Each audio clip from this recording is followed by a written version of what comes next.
is Fantasy-esque and welcome back to the Werewolf Amazon Challenge in The Sims 4. In the last chapter, King Elmer established the werewolf pantheon by deifying his mother Julia. Now she is honored as the goddess of romance and the first werewolf deity. A temple was constructed near the castle for wolves to pray and pay their respects.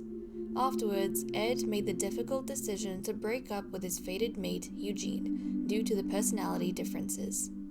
The pack held its second match with Lady Alice Penn and Lady Bella Goth chosen to fight for breeding rights with the god captain, Eugene. Alice won and conceived Eugene's first child. Guys, do you know how wild things started off? Someone literally got set on fire because we had, I think, fireflies run towards them or, get them, and then the fireflies must not have been too happy because the werewolf in question, Lord Denny over here, he caught on fire. And for a while there, everyone kind of made a circle around him and they weren't doing anything. And I thought for sure Denny was going because I'm pretty sure I made the decision early on in this series that I'm just not going to intervene with death situations that occur with The Sims, especially with things like fire. I'm just going to see if anyone saves them. And lo and behold, right at the end there when I thought he was actually going to go, two people stepped forward. First, it was Charlie, and then it was Dora.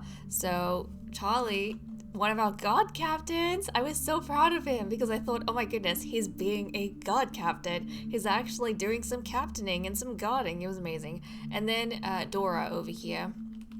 Dora, can we take a look at our savior's face? Thank you. It was this lovely, lovely Dora, one of the Kim sisters. But because Charlie, look at him. He's looking at Denny. Anyways, because Charlie was the first one to react to this. Oh my goodness, is that Elma? Where's Elma? I think Elma is sleeping, guys. Those are his boots. Okay, anyways.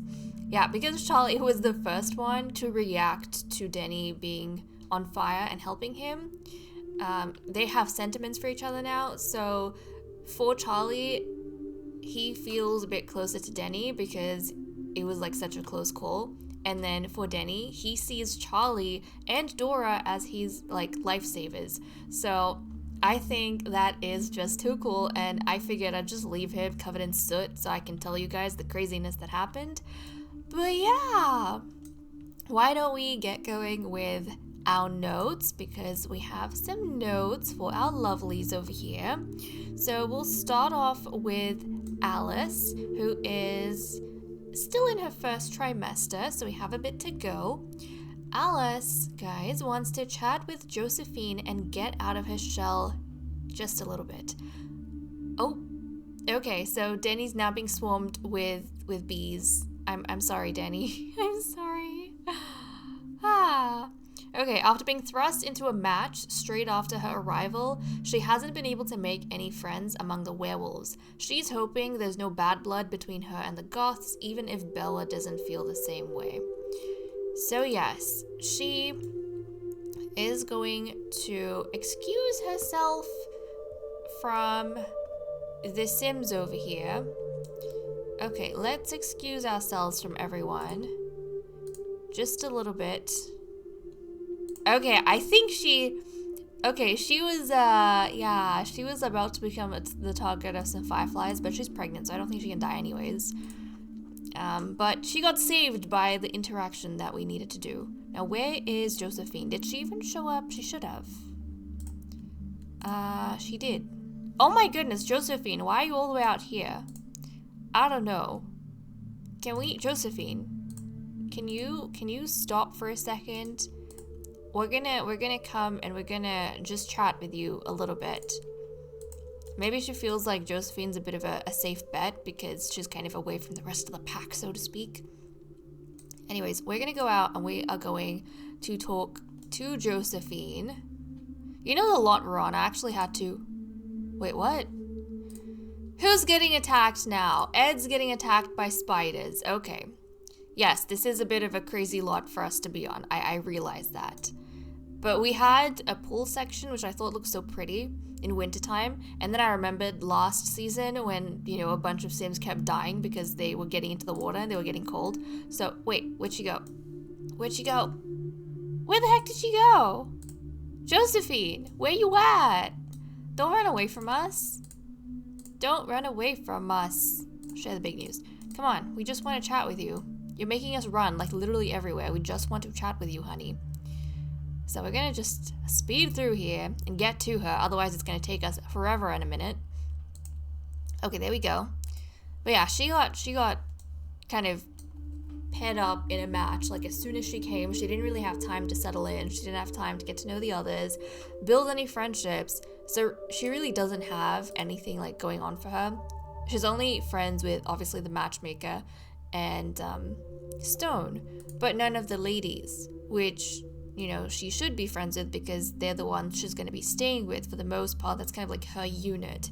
So she feels a little bit, I think a little bit out in the open. She's becoming more and more shy, and she wants to break out of her shell now while it's early. Otherwise, I think she's going to be stuck in a prison of her own making. Everyone's going to think she just likes to be left alone, even though that's not really the case. She's quite playful, she's quite friendly, but she feels as though she didn't get time to adjust. So hopefully, there's going to be not a lot of envy or anything because the other ladies have been waiting for a long time. She came, she's already pregnant now, so, she's worried the females might feel a little bit bitter about that fact.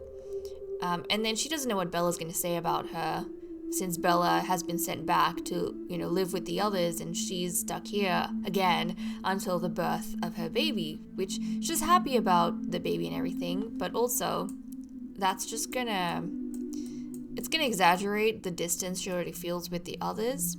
So I think that's why she wanted to make some effort with Josephine and see if she can, try and befriend her just a little bit, or, I think have some familiarity with her. Maybe Josephine feels like one of the less intimidating goths. I can understand that, Cassandra looks very much like Bella, so maybe Alice is thinking she's like Bella. And then Daisy feels as though she's got a bit of a status thing going on. I feel like among the females, Daisy would have the most status right now. Because she has had the first child. So, that gives status in the pack, like the order in which you breed, because it means you were victorious in a match. So I feel like right now, Alice, as someone new, even though she technically has the next most status after Daisy among the She-Wolves, I think she would feel a little bit intimidated by Daisy as well. Because, she hasn't completed the process just yet. And she doesn't know it. This is a boy or girl. That's the other thing. Daisy, I should correct. Daisy has status because she had a girl. I feel like among the She-Wolves, your status would be based on the order in which the baby girls are born, and then after that, the order in which the baby boys are born, and then the She-Wolves who have not bred. I feel like that's how it would go. Okay, well, we worked on that. The next note we have is with Ed over here. So guys, Ed wants to chat with Eugene and see where they stand with each other. He's hoping they can be friends, but realizes that Eugene might not feel the same way. It's hard to tiptoe around each other all the time, and Ed doesn't want to hide from Eugene just because he feels a little guilty. So let's go find Eugene. Hopefully he's hanging around here and he hasn't left. Eugene, where'd you go? Okay, he might have gone. It's okay. I'll just, oh no, he's right here. I don't know why I couldn't find him. He's right here in this corner. So, let's get that going. Let's, apologize? Yeah, I think he's gonna try and apologize to him, and hopefully that eases things between them. If you look at their sentiments, Ed is bitter about the breakup, even though he initiated it. I think it's mainly because he wasn't liking. He's kind of bitter about the fact that they had a great thing going on, like a great friendship going on, but because of their differences, they couldn't make it work. Maybe that's why he is bitter, like he's upset about that. So there we go. That was something. But on Eugene's side, he's furious. That's his sentiment. He is furious because he feels as though they're still flirting with each other. He feels as though everything was going perfectly fine, and he can't for the life of him understand why the heck Ed would want to end things between them. He feels like everything was, 100, and then it went to 0 very quickly without any warning or context. So he finds Ed's explanation of the whole personality thing kind of ridiculous. He doesn't really want to believe it. But, it was always, I feel like it was always one-sided. Say what we might, it was always one-sided with Eugene. So, okay, he's, being upset, maybe a little bit clingy, and furious at Ed. But, Ed's trying. I feel like towards the end there, I was getting the sense that Ed is I don't know. I feel like he deserves his freedom, okay? Not everybody likes to be in relationships that are, like, really, really clingy 24/7, and it's not fair of Eugene to smother Ed with that. Just because he likes it doesn't mean Ed has to like it and understand it, And I feel like Ed, respectfully, has given both of them distance. So he's reassured Eugene a lot along the way, but he kind of just realized it wasn't for him. He didn't do it in a mean way, I feel. So, okay, that's fine and well. And the final note we have is with Elma, although he seems to have fulfilled it on his own. So, Elma, guys. Let's see. Oh, geez. Really? Everyone's just getting attacked by a whole bunch of things. So, Elma wants to chat with Ada about the sacred jungle, which is where we are at now, and the hopes he has for werewolf kind going forward. Not only does he want to grow the pack, he also wants to grow the werewolves spiritually and connect them with the will of their ancestors. So this lot kind of has to do with that. Basically, Elma is kind of going on a bit of a streak, I suppose, creating or establishing sacred sites and areas, and this is one of the sacred sites that he's been working on after the construction of the temple. And it's kind of like imbued with a whole lot of werewolf magic, and it's connected to the temple in a way. This is where he feels as though a lot of like werewolf imagery, like the stuff we have in the temples, with the columns and the symbols, that's kind of here as well. And the statues, like the stone statues over here, which is probably like a form of the werewolf goddess Julia. A bunch of those things. We've got sections down here again with a whole bunch of powerful artifacts. I feel like this is kind of, for him, a place where werewolves can come and they can gather and discuss important things, and they can kind of reunite spiritually, think about the past, and also when there's kind of big decisions to be made, I feel like see what the ancestors might will for them, and that in or through, for example, the attacks that we're having. So see how some of these sims, they're getting attacked by bugs and such. And for example, Denny, he almost died because of the fireflies by fire. So these are kind of like freak accidents that occur, but within the werewolves, I feel like for them it would be kind of like will of the ancestors. When you come to these sort of sacred sites, whether you live or you die, your inclusion or your exclusion from the werewolf pack through this is going to determine the kind of legacy's future and hopefully guide the werewolf pack in a better direction. So Charlie over there, he saved Denny, and I feel like a bond was formed between them, and that it could be that the ancestors wanted, this is where the werewolves are kind of free to interpret, it could be that Denny did something for which he had to die, but the fact that Charlie saved him, maybe the ancestors were trying to facilitate a relationship between Charlie and Denny for a purpose in the future. So these are kind of things, the connections that are made when you come to the sacred jungle, which I kind of like. So, you know, Elmer, he is turning out to be a bit of a religious ruler, or a spiritual ruler. I suppose you could say, yeah, a spiritual ruler.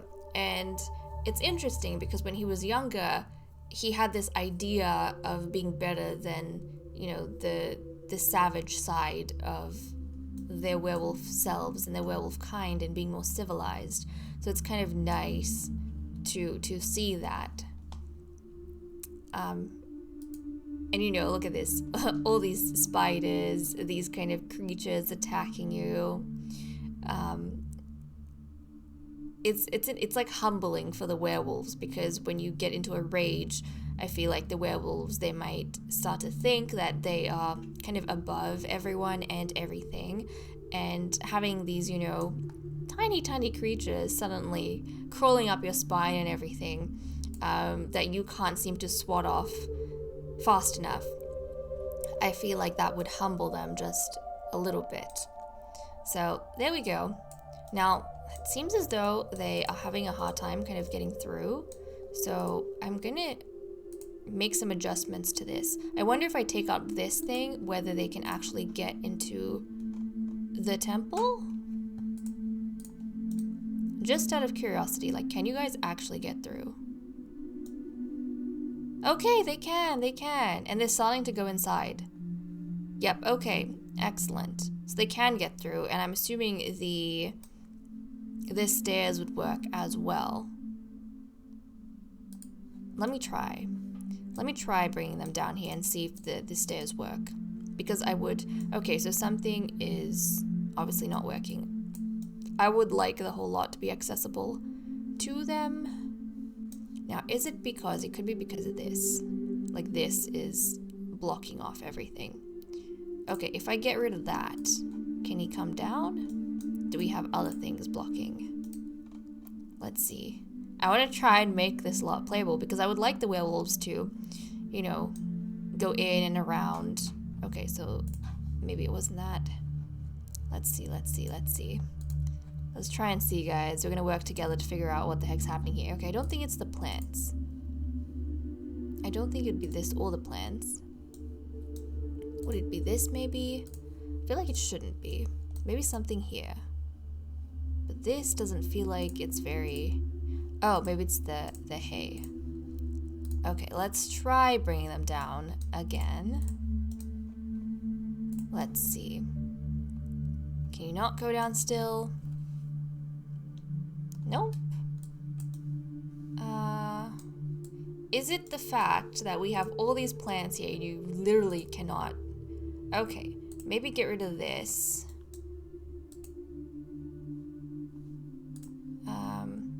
Get rid of... Oh... I mean... Do we have space here for them to walk through? Let's try and see if he can get to the back there. Okay, he can get to the back. Can he get down here now? Something here is blocking the way. Hold on, guys. Is it this? That shouldn't have anything to do with it, though. Is it this? Is it this? That should be fine. I'm gonna try maybe finagle in my own time, because I would like them to be able to get down here. Let's see. I'm just gonna flip and break apart all of this, okay? I'm just gonna break all of that and see if he can get down. Can you get here? Elma, work with me, son. Work with me, dude. Can we get down there? There's a lot of really cool sections I really don't want to destroy and damage, but... Come on. Can you get down? Can you get down? No. What is it? I might have to destroy like this whole middle section and then just have a clean kind of staircase going down. But at least they can get inside. But I would like this lot to be accessible in its entirety. So, you know, they can actually go in there. And I would imagine they're trying to connect with their ancestors and artifacts and objects that maybe their ancestors have touched in the past. So there we go. This is really, really cool. Like, just look at this. It's amazing. It's amazing. It's magical. So, okay. They've kind of had some time on this sacred site. And I'll see you guys at a later point. Okay, Star is a little bit freaked out and Denny is still covered in soot, but before we kind of left the sacred site, I thought I would get Denny to do some horse riding with Star.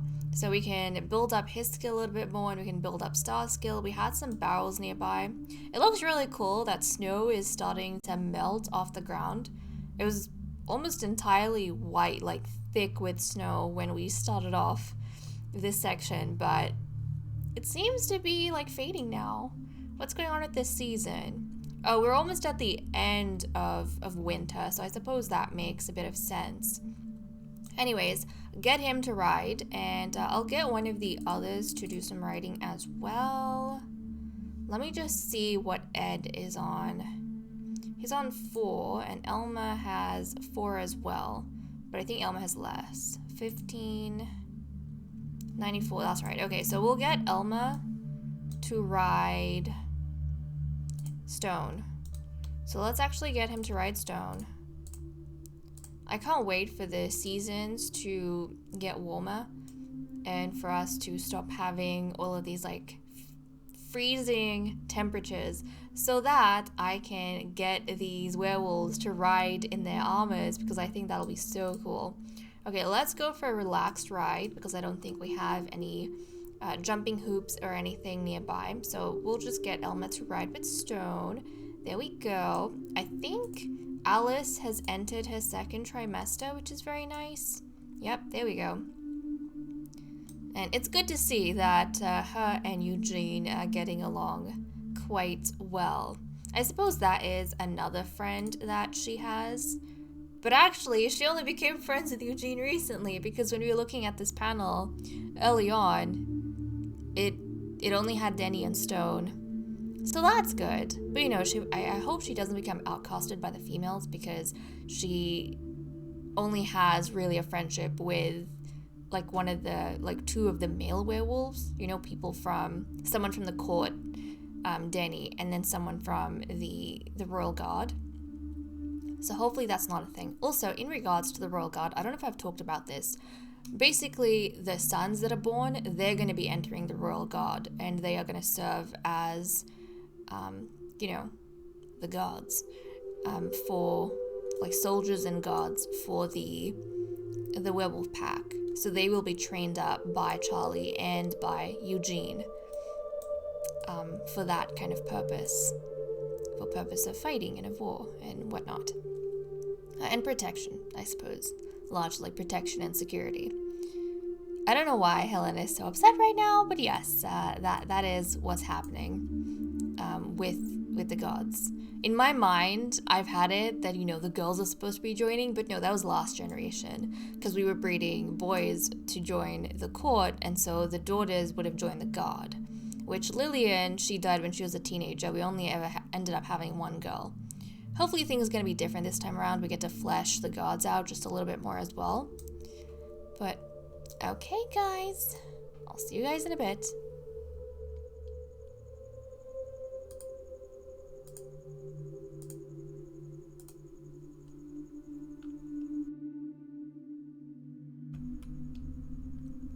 Alice is in her 3rd trimester, guys. It is Saturday morning, and we have some developments with our various Sims. So, Alice has already gone through and fulfilled her particular note. Is this a problem with the... Wait, where is this thing come... Oh, it's the plate. I was like, where is this stink cloud coming from? It's the plate. We're just gonna... Okay, I'm gonna get her to clean it up because it's annoying me. So you go do that. Anyways, she has already fulfilled her note, but I'll talk us through it anyways. So Alice wants to chat with Vivian and learn more about the Kim sisters. She remembers how Dora saved Denny from burning to death at the sacred jungle and admires her for her quick thinking and bravery. She also hopes the Kims won't envy her for being chosen before them. So she has already apparently autonomously had a talk with Vivian, which is quite nice. She's gotten to know the Goths a little bit with Josephine, and now she's getting to know the siblings from, the other family that was sent. I feel a little bit bad for Alice in that the Goths and the Kims, they have siblings they can build a sort of connection with. I mean, even rivalries, but they have that automatic connection, whereas Alice is an only child and the only one who's been sent here. She doesn't have the same level of comfort, like there's no home away from home. But it seems as though among all the ladies, she probably has connected with Josephine the most. Even if I compare Vivian and Josephine, she seems to have a little bit more comfort with Josephine, but she hasn't quite made a friend just yet. Hopefully things change once she does move back in with the She-Wolves. It's kind of hard right now because she's not staying with them. She's part of the royal court right now. But once she has her baby, fingers crossed, things will get better for her from there. So next up, we have Lord Denny. So guys, Lord Denny wants to chat with Alice and check up on her. Being so close to death has made him appreciate life more and realize what a miracle pups are. He wants to make sure she's feeling well in her pregnancy and if there's anything more he can do to help.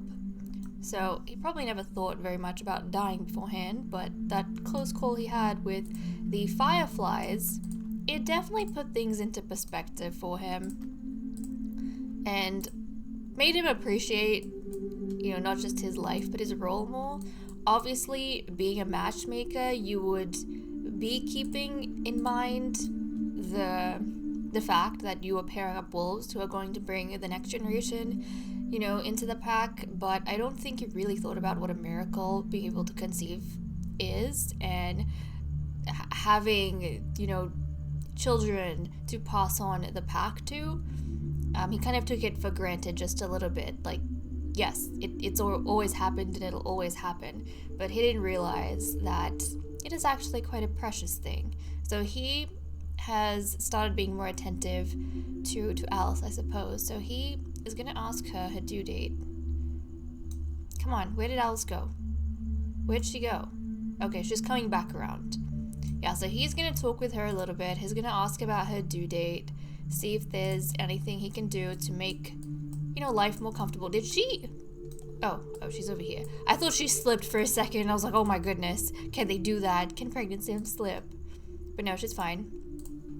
Let's come here. Let's ask to feel baby. There we go. I love this bridge section of the royal grounds so much. I love seeing the Sams cross over on the bridge. It is just so pretty. Oh, look at this. This is cute. It would have been cuter if it was Eugene because it's his flippin' baby. But Denny's being nice. So I think that's very sweet of him.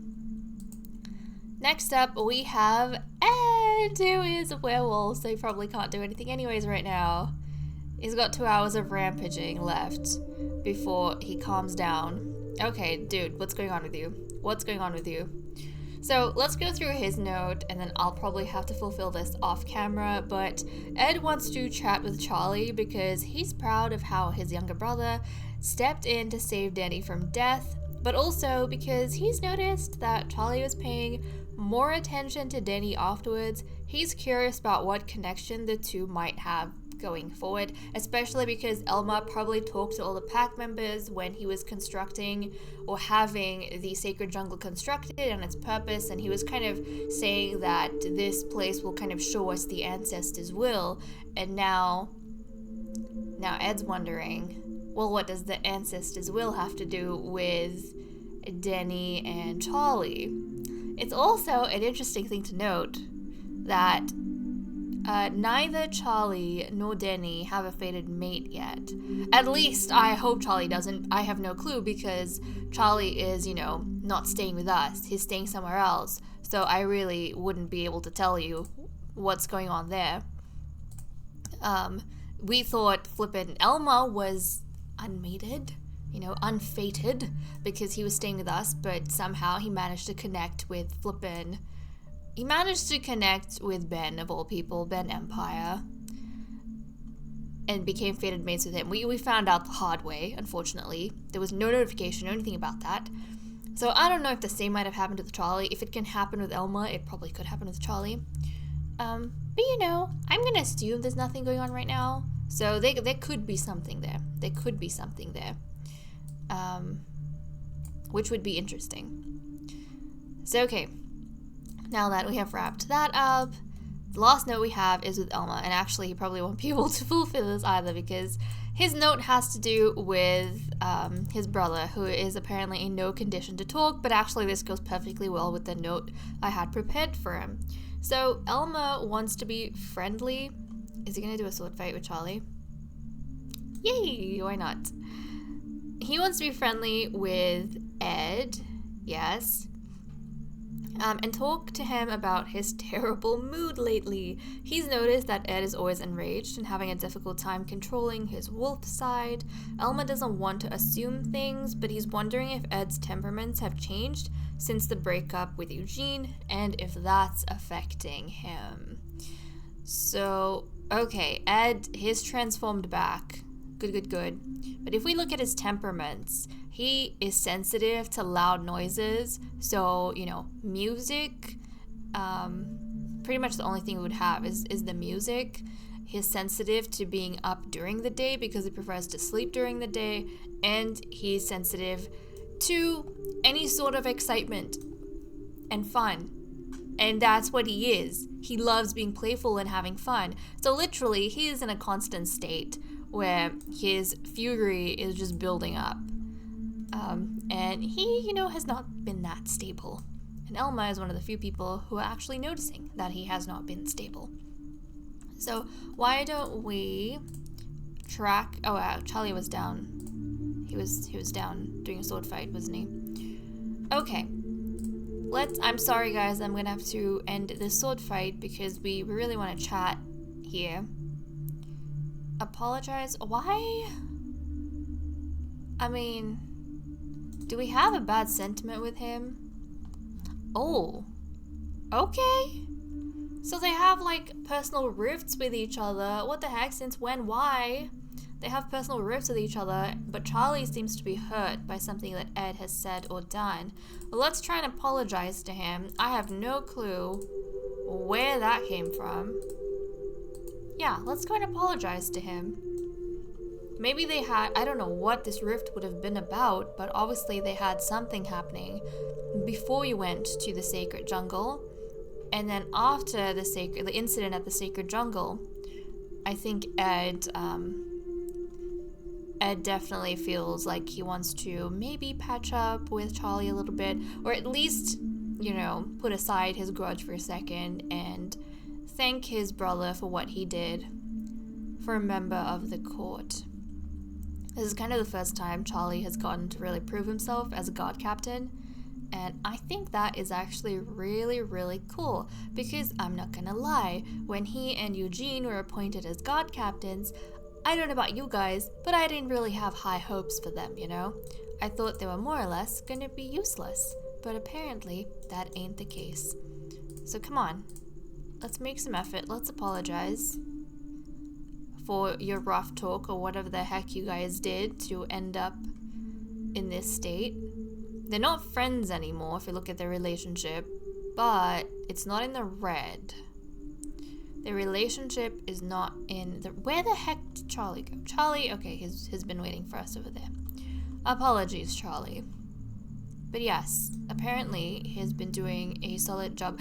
Oh my goodness, also, Charlie has aged up into a young adult, guys, which means I have to give him a flippin' makeover. Oh my goodness. Yeah, he's aged up into a young adult. That means he shouldn't be looking like this. He needs facial hair and he needs a swatch change, so we're gonna definitely do that for him. But okay, we have managed to chat with him. Hopefully they can patch up a little bit more from here. I'm gonna leave them in each other's company. You, actually, I have to sabotage this for a second because I need you to come here and talk to Ed. Yeah, you literally saw Ed running around. Let's discuss sword fighting techniques. He literally saw Ed running around in his werewolf form, and I think Elma's thinking, yeah, that's what I'm talking about, bro. That's what I'm talking about. You can say you're fine, but you know, you were a werewolf and you were kind of destroying things a second ago. Are you really okay? So yeah, there we go. They're having that chat with each other, which is good. The other thing that there's two things actually with Elma that I wanted to mention. So guys, apparently, when I have not noticed, our alpha has gone ahead and developed a romantic interest in Edwin, who he perceives as a very unattractive. Like, what the hell is going through your mind, my dudes? I don't know, guys. I really don't. Because Elma's fated mate is Edwin's Uncle Ben. So, like, what's happening here? He's really channeling at this point his mother. He's really channeling Julia, the goddess of romance. Like, if you guys remember the beginning of last season, she was literally involved with, like, everyone around her. So, Elma, I don't know what's going on here or why. It could be that Edwin is the shepherd, and right now, his daughter has aged up into a toddler. Maybe ever since his daughter was born, he's paying a bit more attention to the shepherd. And so because of that, they kind of bonded over something, or, you know, things got a bit flirtatious. And I don't know if Edwin would be able to turn down the alpha, if the alpha's, you know, trying to chummy up to him. But guys, this is Princess Rosa. She's a toddler now. You know what? I am gonna summon her. Where do you wanna teleport her? I'm gonna teleport her over here just so we can take a look at her, because she is like the cutest thing ever. She's really quite adorable. Okay, I think here should be fine. So let's try and summon over Rosa. And oh jeez. Come on, let me just get down here. I want to see how cute she is. We want to see how cute Rosa is. Guys, it's our first werewolf toddler. It's our first werewolf pup. So this is the child between King Elma and Lady Daisy Goth. So this is her. I know some of you are saying I should combine the Goth and the Curse last name, and in case you guys have forgotten, that does not happen with the children that are born. Name combinations or combining last names only occur during marriages, and royals are always exempt from it.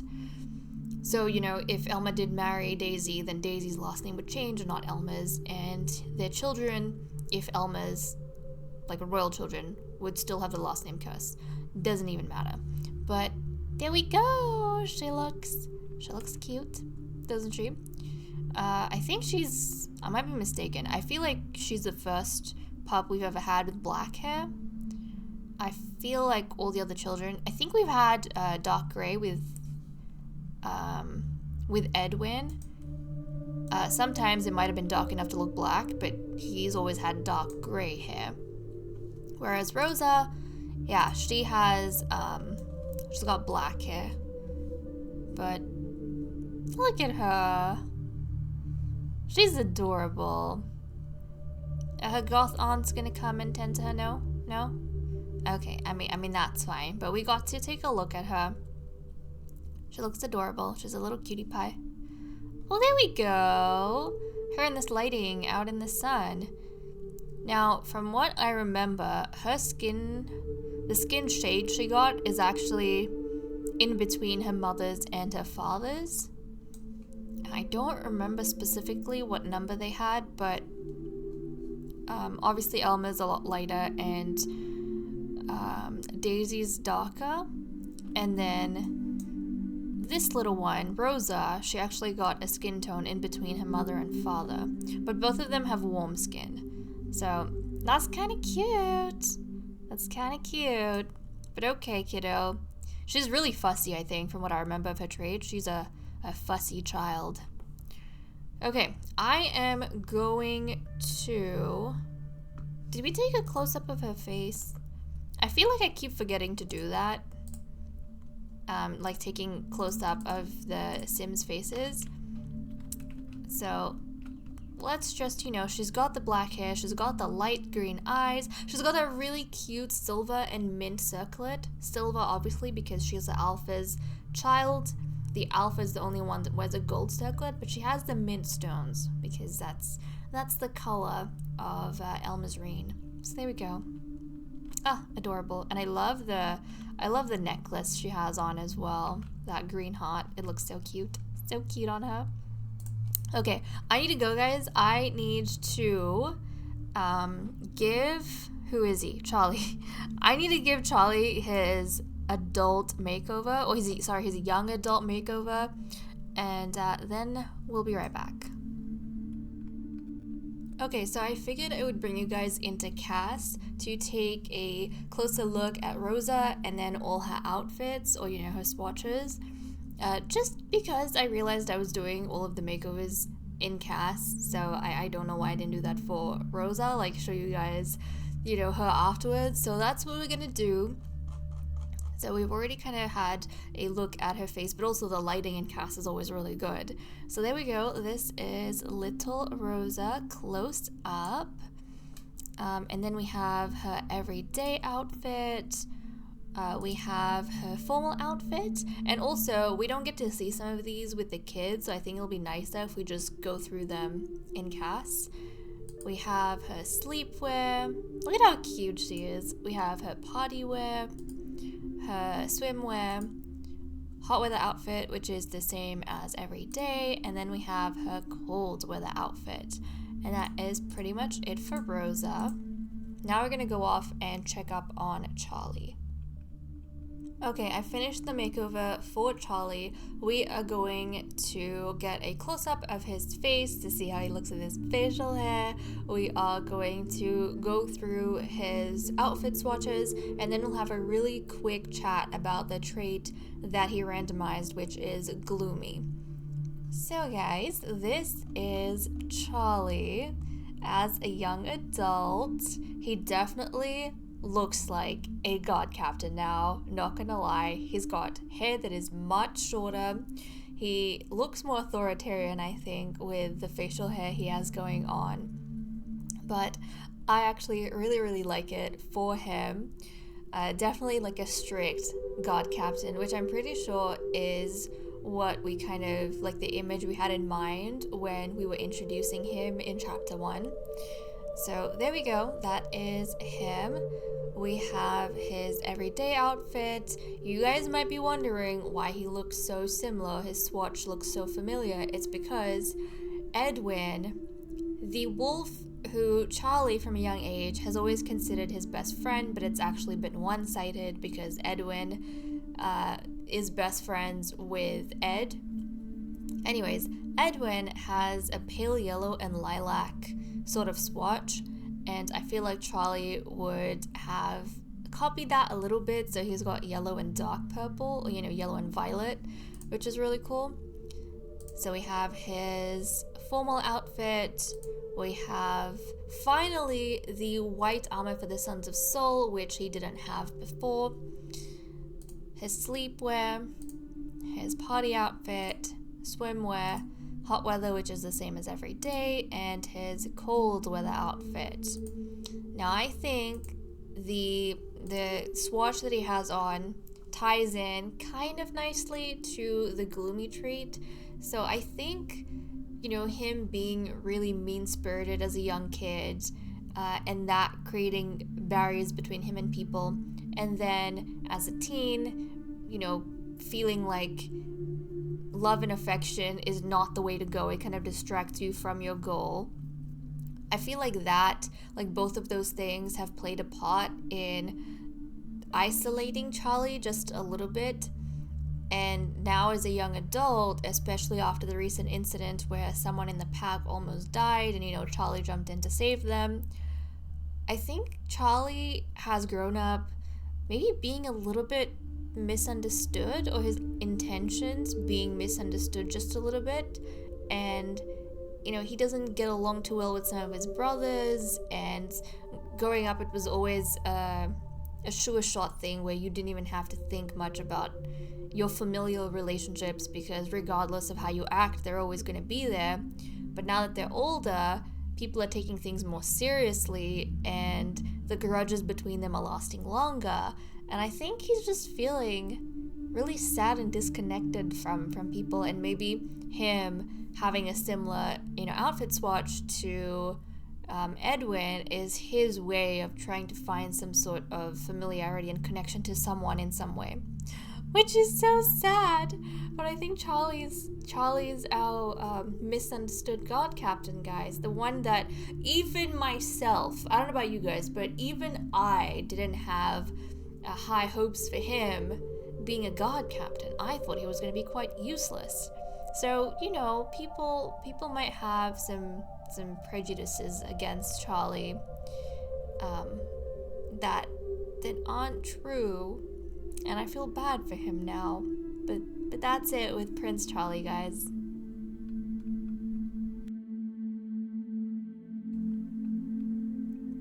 Okay, guys, it is 4 a.m. on Sunday. Alice is in labor, but under interesting circumstances, and Eugene has yet to show up. I don't even know where the heck he is.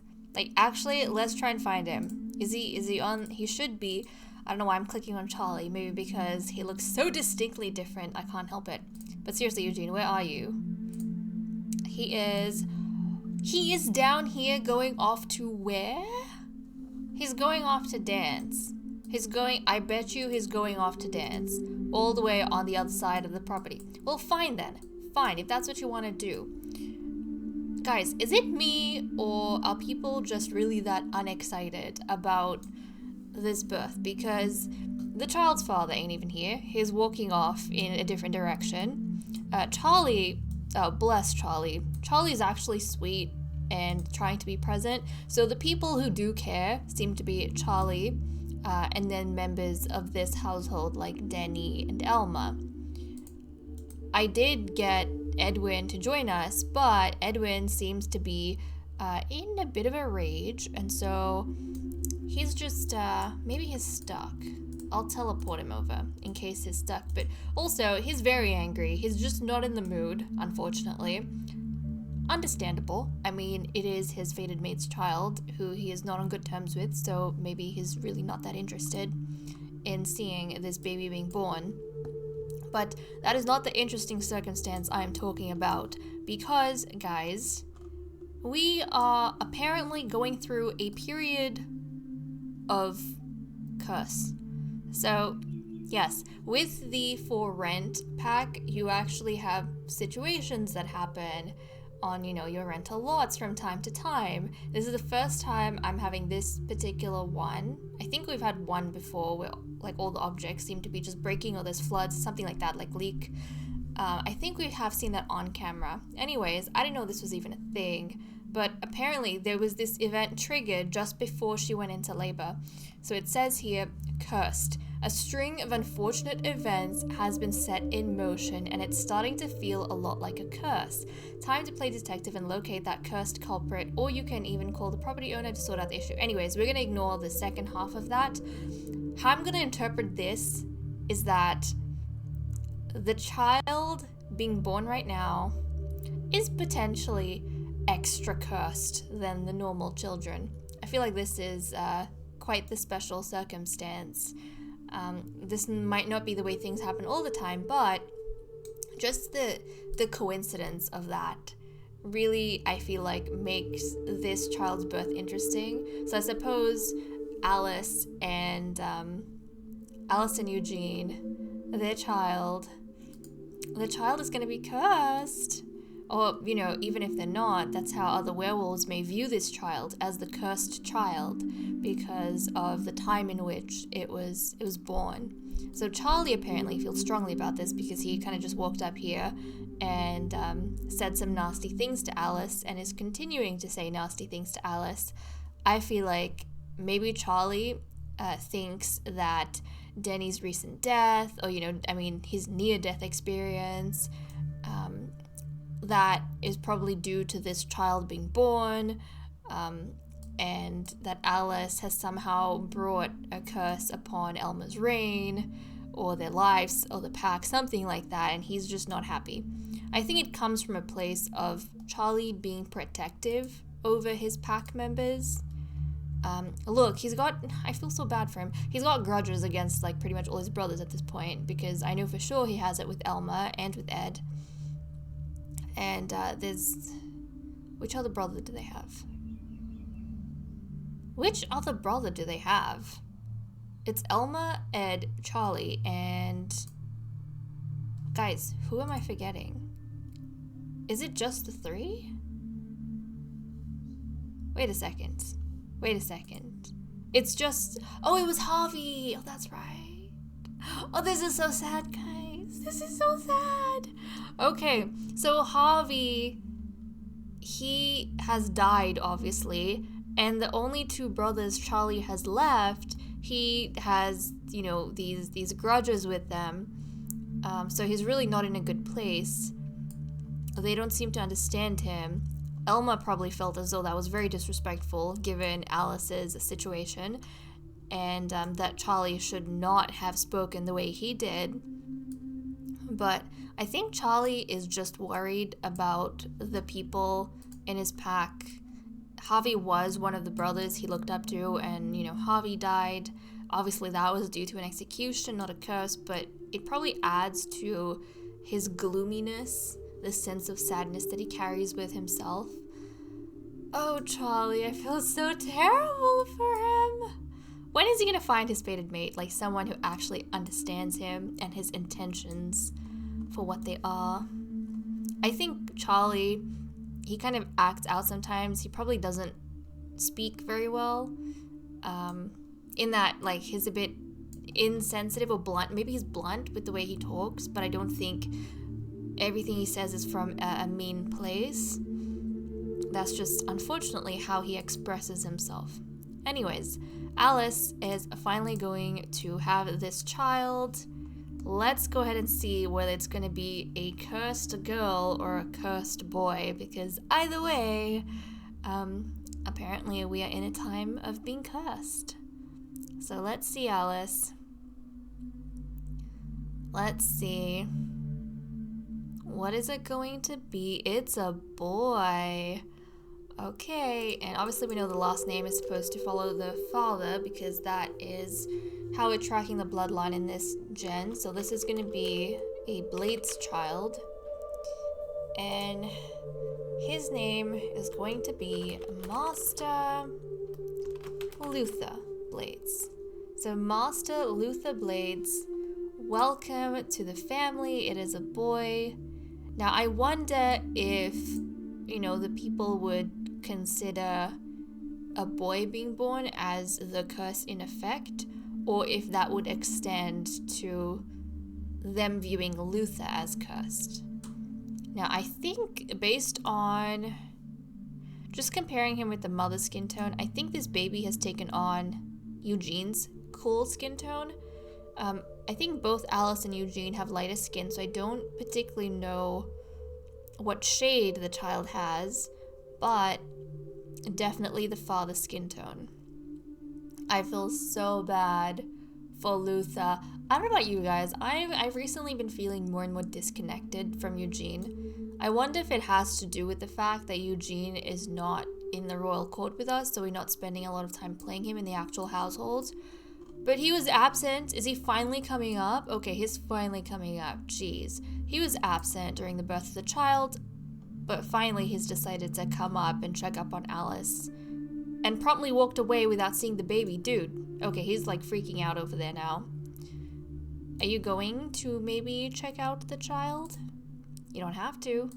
Alice is definitely gonna check out the child. I mean, okay, she had the child. You know who should be checking out the child? It should be the alpha. So the alpha is gonna pick up the little one. I feel bad for Luther because Luther is, he's gonna be moved in to live with his biological father, who is, one of the god captains, but also with Charlie. And from the looks of it, Charlie was not too happy about Alice's baby bringing on this curse to the pack. And so I think Charlie, much like he is being misunderstood by people around him, is in turn going to misunderstand this child. And he might treat Luther a little coldly in the future because he'll probably think that Luther is a danger to the pack and that he's like this impending sense of doom that is going to eventuate at some point in the future. Wow. That was definitely unexpected. Well, guys, that, I think, was, wait, no, that's not what I want to do. That was quite interesting. I'm not gonna lie. I wasn't expecting that. In terms of Alice's status now, I think Alice's status, it is going to be above the females, the she-wolves who have not bred yet, but it is going to be below any of the other females in the future who have a baby girl. But right now, I suppose she has the most status in the pack. I feel like the Kims in particular maybe would be less cold to her. Maybe the other females will be less cold to her, the ones that didn't get picked, because Alice ended up having a boy, and that's really not what they're after. They want to contribute to the next generation by having girls. So, poor Alice. Well, hopefully, this kind of this eases some of the tension that's been going on among our she-wolves just a little bit. So, okay guys, that seems to be what we've had going on. When we come back in the next chapter, we are going to have our next match, and it is going to be Elma who is breeding once more. So, we are creeping ever closer to him becoming an elder. We still have some time, but yes, we are getting ever closer to that. And we still have a while to go before Denny and Ed's birthdays in the summer. Alice, it doesn't matter. The She-Wolves' birthdays don't really matter. But yes, we do want to get going on hopefully a second princess. This, I honestly don't want to say whether it bodes well for us to have had a baby boy right now, just because we have seen in the previous generation our Sims having like 8 boys in a row. So I don't think it means anything that we had a boy. We could have, more girls in the future. We could have more boys in the future. There's no balance, I feel like, here. Really no balance going on. But okay, guys, with that said and done, I am going to leave off. Thank you so much for watching. I hope you all enjoyed, and I will see you all next time. Bye-bye.